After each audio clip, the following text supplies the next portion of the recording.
morning and welcome back to Adult Forum.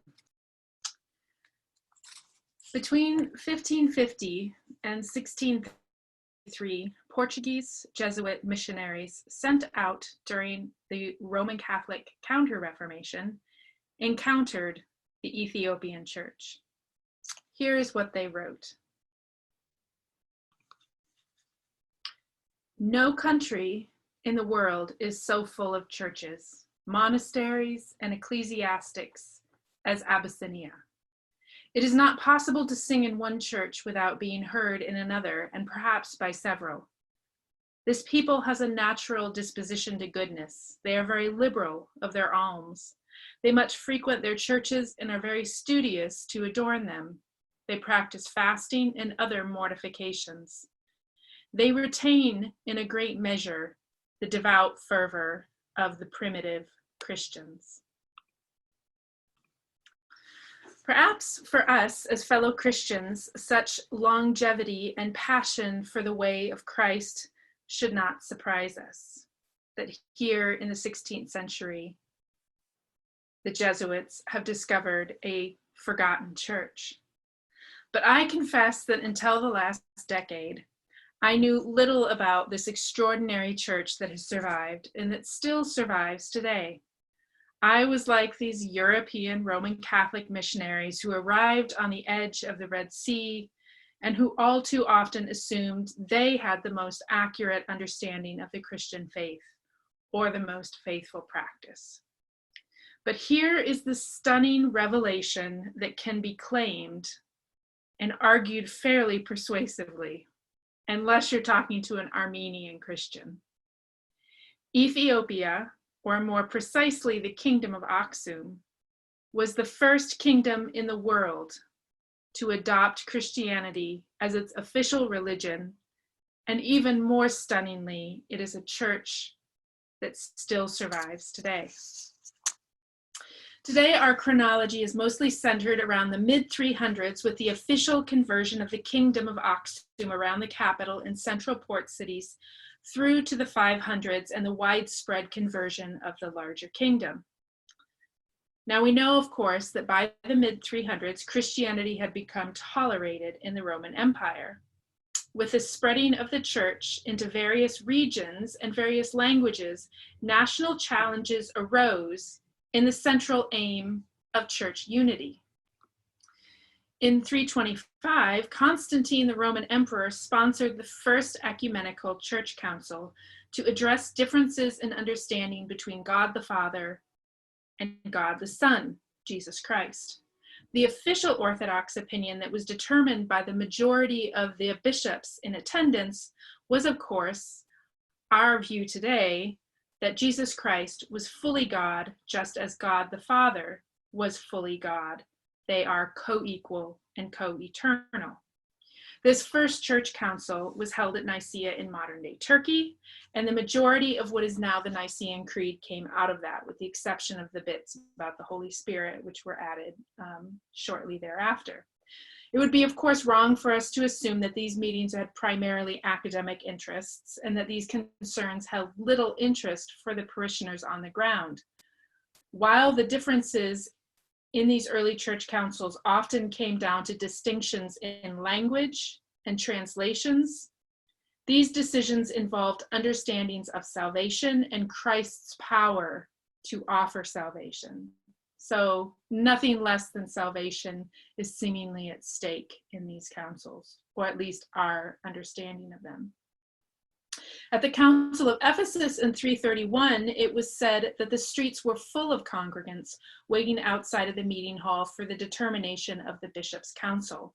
And I think of this perhaps a little bit like Rome waiting for the cardinals to determine the next bishop. Bound up with and often at the center of these ecumenical church debates was the Church of Alexandria in Egypt. And you remember I listed that as one of the patriarchal bishopric cities of the early church. And Alexandria had quickly become a central location because it was believed to have been founded by the Apostle Mark. Egypt had already been an intellectual center before the rise of Christianity, The Church of Rome was increasingly powerful with its dual apostolic claims of Paul and Peter. And then there was the Church of Antioch that was founded by tradition by John. Into this mix of these patriarchal cities founded supposedly by apostles of Christ was this upstart city of Constantinople, a city founded by Constantine as a new center of power in light of the increasing stability of Western Rome due to invasions. Instability. These 4 cities, plus Jerusalem, were understood by Christians of the Roman Empire as the decision centers of the church, and their bishops were known as patriarchs. However, from the beginning of Christianity, perhaps even from the time of Pentecost, several other church traditions still claim their conversion to the faith had already begun. So on the map that I can show you here, so you will see on this map of the Roman Empire after the death of the Emperor Constantine, that there are a number of regions, namely Armenia to the east of Turkey, the Safavid Empire to the Sassanid Empire to the east of the Roman Empire, and of course where we're looking today to the south of the region in Egypt known as the Blemmyes. The kingdom of Aksum, or the Aksumite kingdom, stretched from the 1st to the 8th centuries AD, and today it's an area made up of the countries of Ethiopia, Eritrea, Djibouti, Somalia, and Somaliland. And this kingdom historically tied together Africa, Arabia, and the Greco-Roman world. And so if we look here at this next map, you'll be able to see in red those trade routes. And so you can see that the kingdom of Aksum sits in a really critical location. It's extremely powerful, and it links, as I said a moment ago, the Greco-Roman world with places as far stretched as India, and certainly into Arabia. One of the first sources that tells us about the story of the Christianization of Ethiopia confirms the place of the Aksumite kingdom in this vast Mediterranean and beyond trading world. Rufinus, a Roman theologian and historian, recorded basically the following story. Once there were 2 brothers named Frumentius and Odysseus. They traveled with their teacher, a Christian philosopher named Merapius, to India from the city of Tyre. On their way, they had to stop for supplies, and they were in the Red Sea, so they stopped off at the port city of Attalos. Once there, they're captured by the local inhabitants and enslaved. The 2 brothers are enslaved, and everyone else in the crew is killed. The 2 boys become the slaves of the king of Aksum. Much like Joseph in the Old Testament, these 2 brothers became trusted subjects of the king. One was his cupbearer, the other his secretary and treasurer. When that king died, the young men were given their freedom. However, the queen mother managed to convince the young men to stay as her aides and to help her rule. As the young man grew up, he ended up accepting Christianity. The young king accepts Christianity. And when this young king, King Azaniah, the King Azana, comes to the age of majority, he allows these 2 young men, Frumentius and Odysseus, to travel home. Odysseus goes immediately back to Tyre, but Frumentius makes a pit stop in Alexandria.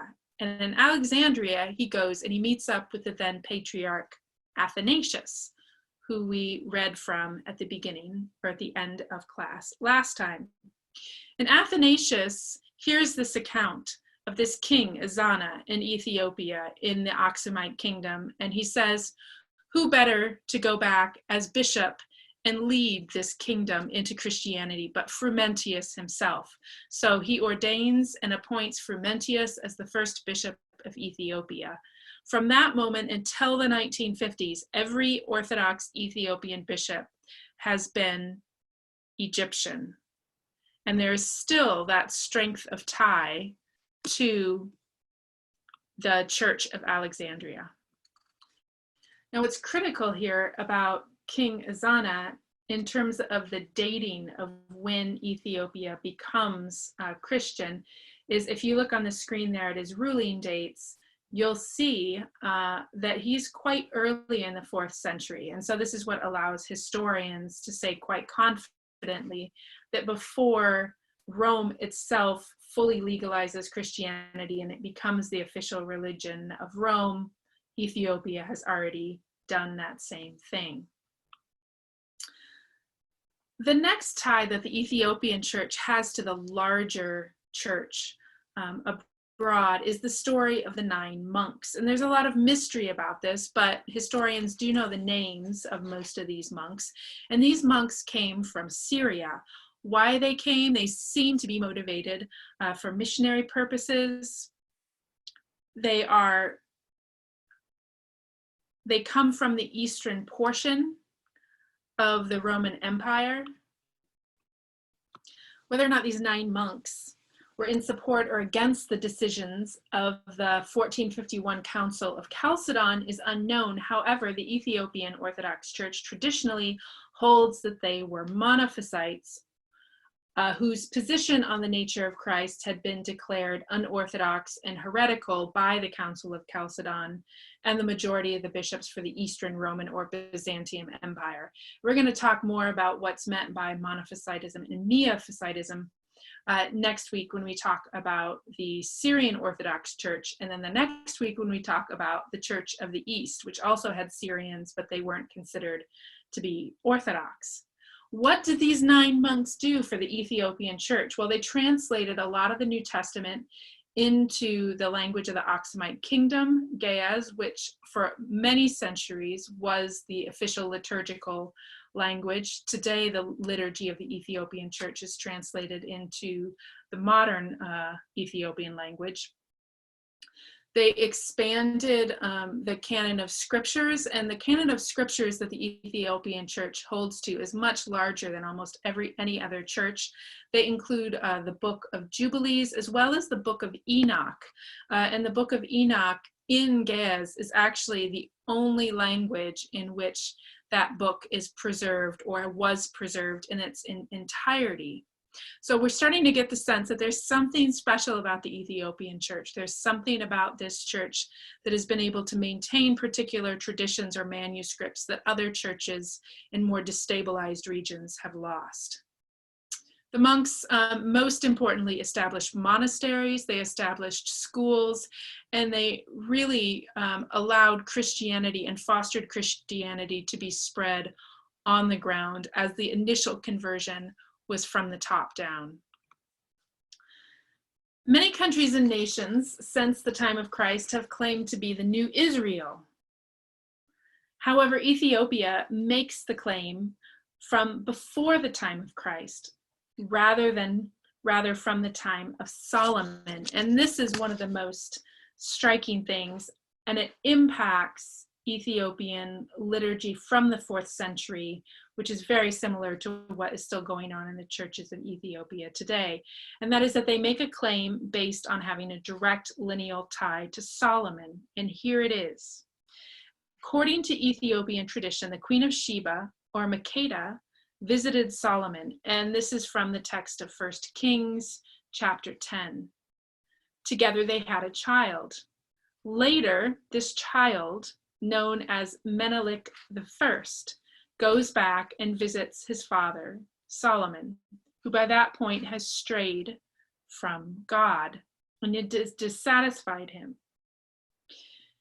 So at the end of his visit, Menelik I somehow ends up with nothing less than the Ark of the Covenant in his caravan going back to Ethiopia, or the Aksumite kingdom. So Ethiopian Christians today believe that the Ark of the Covenant is still held in the Church of St. Mary's of Zion in the city of Aksumite, or Aksum.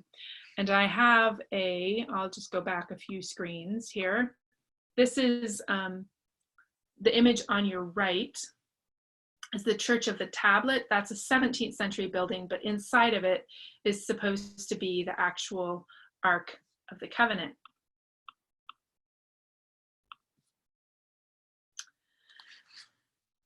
So the impact of this lineage and this tie to the Judaic past cannot be overemphasized. This is hugely important to the Orthodox Ethiopian Church today and their liturgy and their sense of pride in their past. This tradition helps us to understand even more fully the emphasis on sanctity and holiness, as well as the whole of the Judeo-Christian story that is present every week in the Ethiopian liturgy. In fact, each church in Ethiopia has a miniature copy of the Ark or the Tablet that sits on the altar in the Holy of Holies of their church, and on special feast days it gets brought out and paraded around. The actual Ark of the Covenant, as they believe exists in the church, is never seen. And it seems like some of the current bishops and patriarchs have not yet seen it either. So what do Ethiopian churches look like historically? Well, this is archaeology from the 5th century from a basilica at Attalos, which is the port city. Ethiopian churches are typically round or rectangular. They have 4 doors. Each one faces a different cardinal direction. And the buildings themselves have 3 separate areas. So these are the 3 separate areas, and I am not an Ethiopian scholar, so you'll forgive my pronunciation if you're someone that really knows. So the first section, and these go in order of moving from outer to inner areas, is the Ken Malat, and this is where the minor order of priests, known as the Dederis, perform and lead worship both before and after the actual Eucharistic liturgy. The second area is the Kaddish, and this area is open to priests and deacons and the lay people, but the lay people only for communion. And then the last, the Makdas, is the Holy of Holies, and only priests are allowed in this area. So again, we can see in the church structure in the Ethiopian church, the Judaic heritage and nods. There are parts of their liturgy, as I've hinted at, that have been preserved, that have been lost elsewhere or were adapted early on specifically for the Ethiopian church. The biggest contributor to the Ethiopian liturgy and the church, even as it's practiced now, is Saint Yared. And he lived in the 5th century. He was inspired by the 9 monks, and he is said to have created this Ethiopian sacred chant, Zima, and he's created it by listening to the birds. And church tradition says that the birds were actually angels from heaven in the form of birds that gave him 3 different modes or models for chant.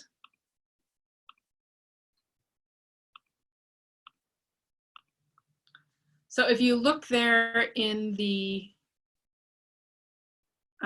image on the right, you can see the Dederis, the order of the singing priests, and you can see that they're holding 3 instruments, or that there's 3 instruments present, and that they're the same that Saint Yared is holding as well.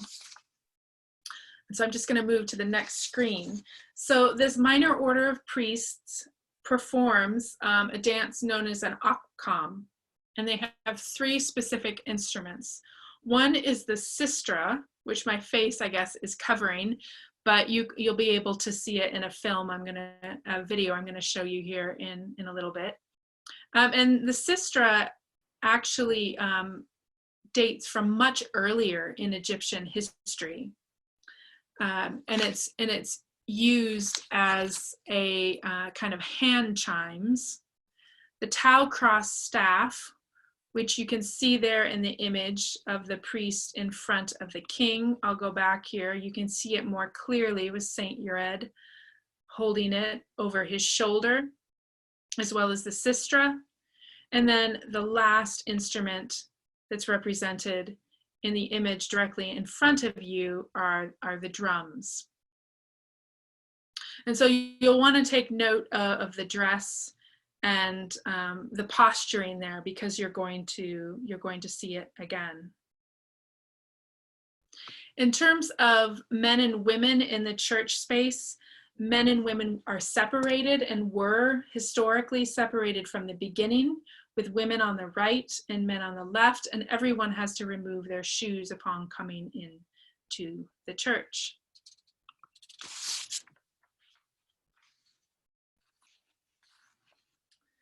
The structure of the Ethiopian service is going to seem a little bit familiar, and yet there's a lot that's foreign about it that I think can really be a timely inspiration to us. So the structure is two parts. The first is the preparatory service, similar to what we would call the service of the word, with some notable exceptions. And then the second part is the Anphora, or the Quaidesi, which is the Eucharistic Thanksgiving portion of the service. The preparatory service includes all of this. Listen to this.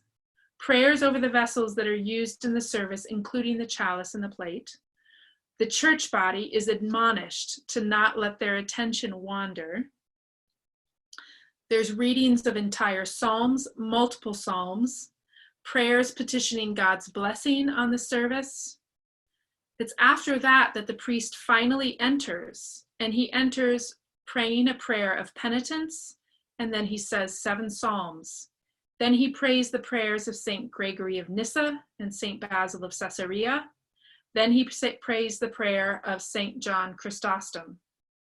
All of those prayers, except the first penitential prayer, he says silently. Then he washes his hands, and while his hands are still wet, he passes them over the loaf of bread and says a prayer of thanksgiving. He makes the sign of the cross over the bread and the wine. They don't do offertory in Ethiopian services because they believe that gifts should be given in secret. Throughout the service, deacons who are standing right next to the priest, often there's a bishop presiding with multiple presiding priests and multiple deacons, and it's often the deacons that will do the call and response with the congregation, whereas the priest or the bishop is reading out the scriptures or saying the words over the elements. The ark that each church holds is circled 3 times with incense. 2 readings from the epistles, 1 from Acts, 1 from Psalms, and 1 from the Gospels are then read. And of course, the Ethiopian Orthodox Church has their own lectionary liturgical calendar.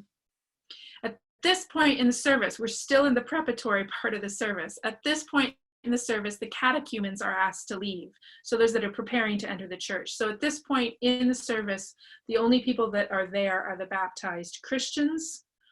And at this point, the prayers are said for the church and for the world.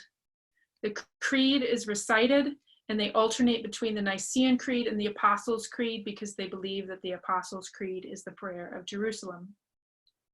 Then there's the kiss of the peace, and this is a literal passing of the peace. In other words, the bishop and the presiding priest begin the kiss, and it gets passed out into the congregation until it's finished. So rather than shaking hands and passing the peace simultaneously in the pews like we all do, it starts at the front and moves through the congregation. And then begins the chosen anaphora for the service. And this I found to be absolutely extraordinary. So the word anaphora is a word we're not so familiar with in the Western tradition, but it's used a lot in the Orthodox tradition. And when you hear anaphora, you should really just think the Eucharistic service, communion, the meaning of the word anaphora is raising up or offering a sacrifice. And there I've put an image from a stained glass window from the Holy Trinity Cathedral in the capital city of Ethiopia. And I've included a quote that gets associated with this moment, with the Eucharistic moment in the Ethiopian service, and that's from St. John of Chrysostom, who says, "Let us stand with devotion, let us stand with fear, mindful to offer in peace the holy oblation." And so this understanding of anaphora, or the Eucharistic part of the service in the early church context, had the element of thanksgiving that I think it probably gets emphasized more in the West. But the emphasis in the Ethiopian church and portions of the Orthodox church is much more so on God's holiness and our appropriate fear of him. And this, I think, again, reflects these strong Judaic ties and claims of heritage that the Ethiopian church holds. So the verb use of the word anaphero stresses the idea of elevation, ascension, a sacrificial moment of living in holy fear of God. The Ethiopian church has not just one liturgy of the sacrament. They don't have just 3. They have 14 that they claim survive from the beginning of the 4th centuries, and they refer to these as quaitices. I'm not going to read them all out. What's in brackets is what I have provided as an attempt at clarification, so it's clear these various bishops that are credited with writing all these various liturgies of the sacraments, where they were bishops, when they lived. But you can see many of them come from Asia Minor and come from Alexandria, and most of them are 4th and 5th centuries.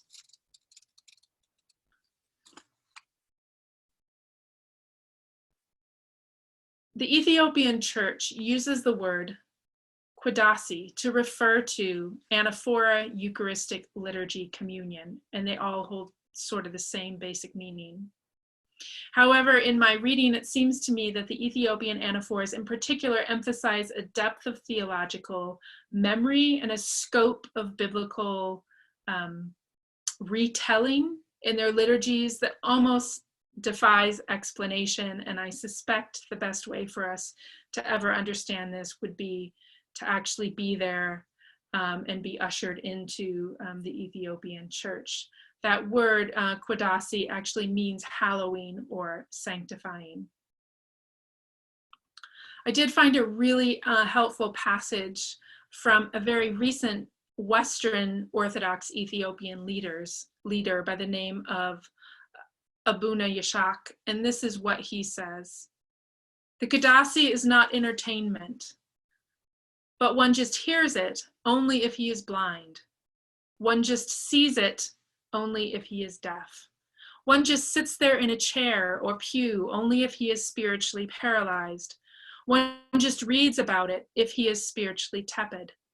Proper participation requires proper preparation. It is, after all, a divine encounter, like those given to Abraham, Jacob, or Moses. It takes forethought, it takes honest personal prayer, and that includes a change of heart, developing a mindset that says, what do I have to offer? What am I willing to give to make this encounter grow, rather than what may I expect to get from it?" I think then that the expansiveness of this liturgy draws in the whole body, in movement, in song, in word, in chant, if we think back again, the instruments that are used. Today, the anaphoras are celebrated in the national Ethiopian language, and sometimes they're translated into Arabic and English for other Orthodox Ethiopian communities around the world. But apart from that, the church is adamant that what they practice today is what was practiced in the 4th century. And so as our time together draws to an end today, I wanted to show you one particular example of worship in an Ethiopian Orthodox church. So what we're going to watch a few minutes of right now, and I'm going to show you 3 different segments of it, is actually from a church in Addis Ababa, the capital city of Ethiopia. And it's from what I understand to be the Liturgy of St. Mary. And I think it's a particular feast day. And you'll see a number of things that I've talked briefly about. So things to look for from the first clips to the end clips, from the sort of, we're entering into like the middle of the celebration and going to the end. Most of this, as I'm perceiving it, is happening in the outer area of the church. And so you'll see the priests circling and preambulating around the congregation. But look for a change in mood, a change in movement and the speed of movement, and listen for the layering of the chants. And just really soak this in and enjoy it.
Move it forward here. We see the Didaros there in front of you, moving around the congregation, but I'm going to move it forward to a moment in which you'll be able to see more of their dancing.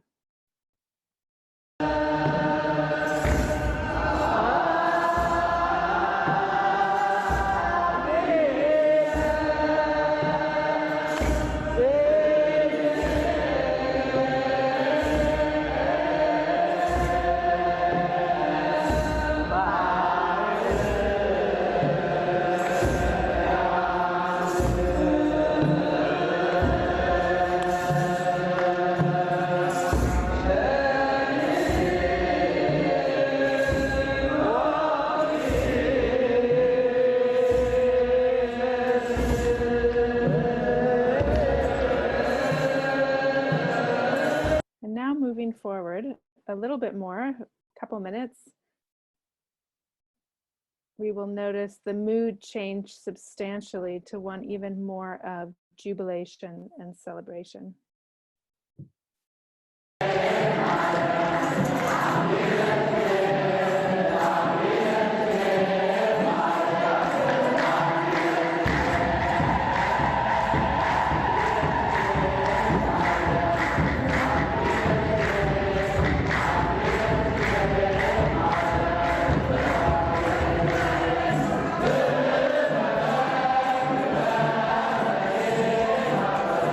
Yeah.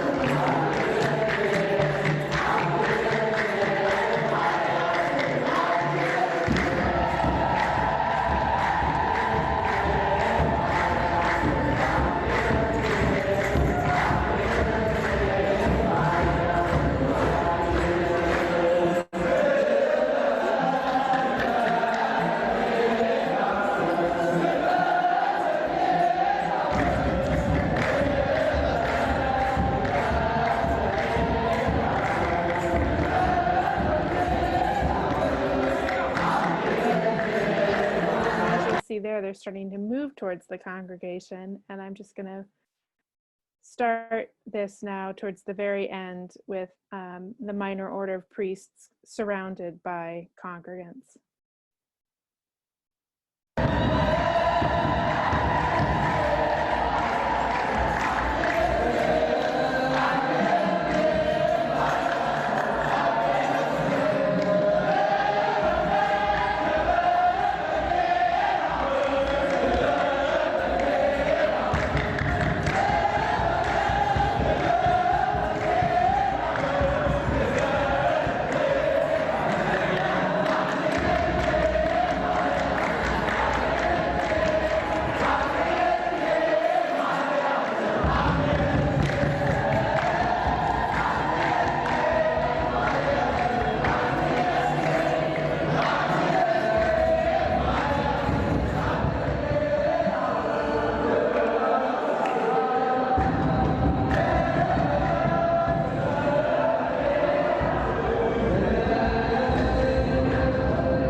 Praise be to God.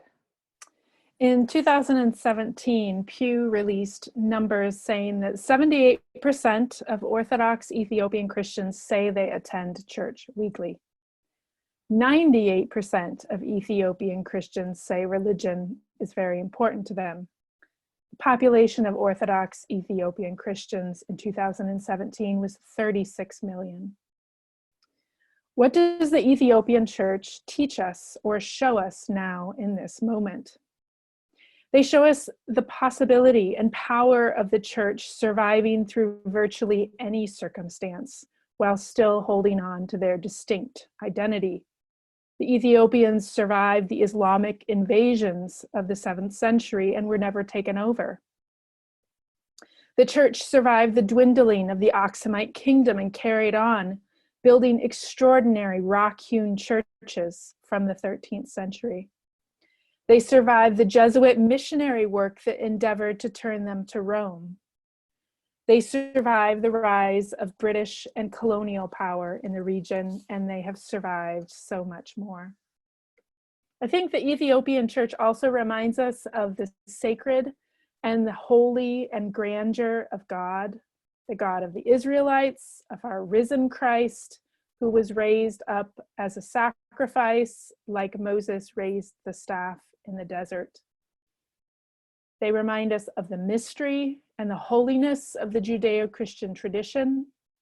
And regardless of whether I actually believe that the Ark of the Covenant rests in the church in Aksum today, what is striking to me is that their belief in what they cannot see, but that they believe is so close and in their midst, is there and can be trusted to be there.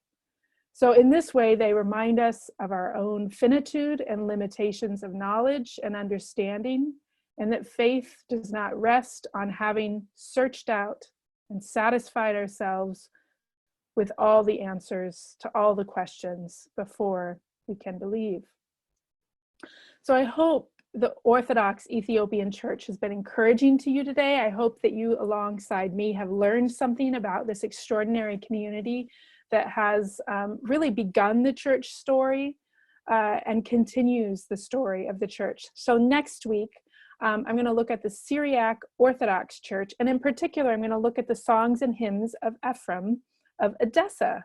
And if you want a little bit of a teaser, you can pull out your own hymnal and look at hymn 443, because we in fact have one of the texts of one of his hymns, and we have sung it in the last few years a couple of times at least at Trinity. So I hope you'll join me, and I hope you're encouraged. As a final send-off, I'm just going to leave on the screen Ethiopian prayer.